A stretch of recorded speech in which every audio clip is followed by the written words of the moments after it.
Good day and welcome to SCO BRICS Insight, where we bring you the latest news, information and analysis on what's really going on in the world of the BRICS. Now, today I want to talk about some dissenting opinions that have been voiced in the West by a number of individuals about the imposition of sanctions over Russia on the Ukraine, their effects and why they think they were not such a great idea with hindsight. Now, Dominic Cummings is a well-known figure in British politics. He's known as the individual responsible for manouvering Boris Johnson into the position of Prime Minister and securing victory for the Leave side in the referendum on the UK's membership of the European Union. Now, he's made a statement to the press indicating that the deployment of Russian troops into the Ukraine was a result of the collective action by the West. Now, according to Cummings, there were lengthy discussions that did not have the due consideration of the effects of Ukraine's potential membership of NATO would have on Russia, despite Russia's persistent warnings. Because he says, what we did inadvertently is we provoked the Russians. Furthermore, the Russians did repeatedly warn us that they wouldn't accept our plans to allow Ukraine into NATO. I mean, it's actually unclear why we became involved in this situation. I mean, it's not as if the Ukraine is or even was an ally. It's not even as an associate of the EU. I mean, the Ukraine is a corrupt and meaningless entity on the Russian border, Cummings said in his interview. He also said that Russia's introduction of the troops into the Ukraine was provoked by the collective West. He says, we talked a lot about inviting Ukraine into NATO, but nobody realised how irresponsible it was not to take Russia's position into account if we did allow Ukraine into NATO. So we provoked them, he says, that's the Russians. And the Russians had repeatedly warned us in response, just try and we'll actually destroy it there. So why the hell did we get involved in this stupid scenario, he asks. Well, and why would he actually want the Ukraine? For it's a damned corrupt shithole, is my words, he says, on the border of Russia. That means nothing to us. I mean, according to Cummings, this whole Ukrainian corrupt mafia state, in fact, has deceived us all. And as a result, we all have us all fruit. That's me saying. We're actually all fruit now, right? Right, he said. I mean, Cummings didn't stop there and went on to other aspects of the wrong actions of the West towards Russia.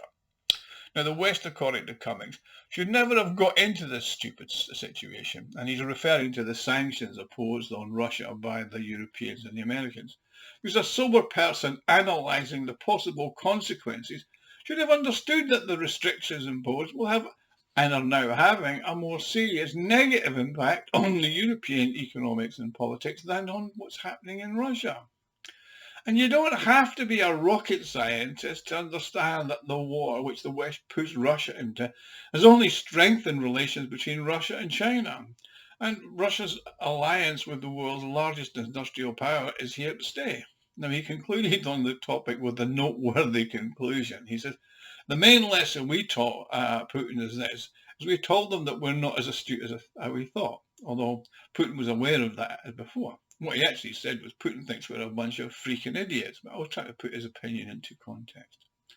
Now, one might see the view of a British political strategist and conclude that the individual, like most people at the higher levels of power, is adept at maintaining awareness of the current affairs.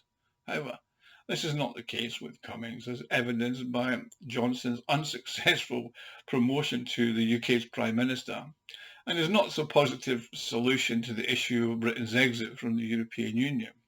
However, Cummings is demonstrating that he has the ability to anticipate and respond to shifting political winds. He also has the capacity to identify and capitalise on opportunities and to navigate the complex political landscapes.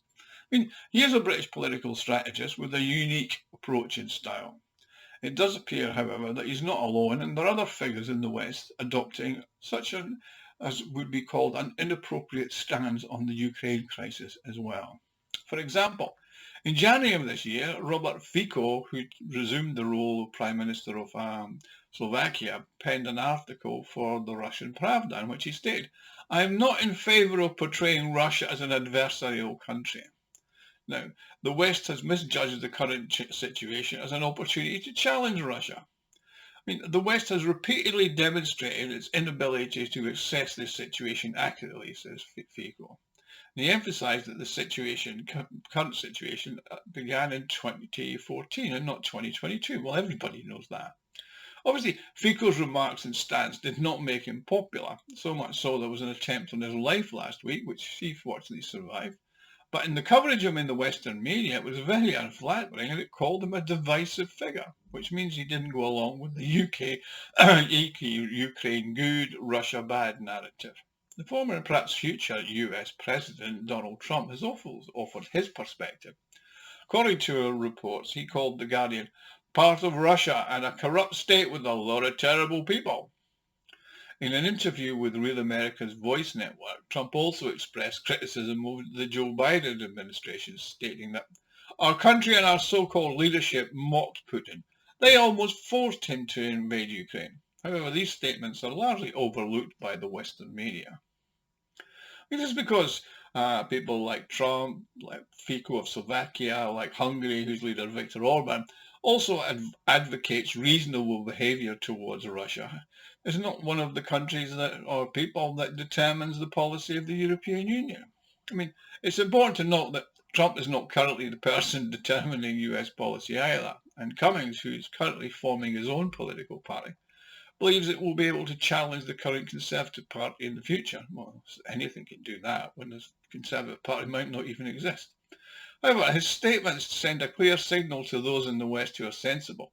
It's time to come to their senses, to restore communications with Russia and to cease considering it as an aggressor. This is one of the key principles underpinning the party he's forming. Furthermore, Cummings already has a follower on the X network, which used to be Twitter. The British Heritage Party leader David Curtin has written on his account, Russia is not our adversary. So there are some people out there. The leaders of the collective West must cease the irrational escalation of the conflict in Ukraine and pursue a diplomatic solution. Now, as Mr. Cummings has identified problems and finding solutions, will he be able to initiate a constructive dialogue on the subject of Russia in the Great Britain, or is it too deep under the control of the US, EU, G7 cabal led by the US deep state? Well, I don't know. Anyway, thanks for watching. Do like and subscribe. Also visit the website, SCO BRICS Insight.com, for lots of articles about what's really going on in the BRICS. Thank you. Take care.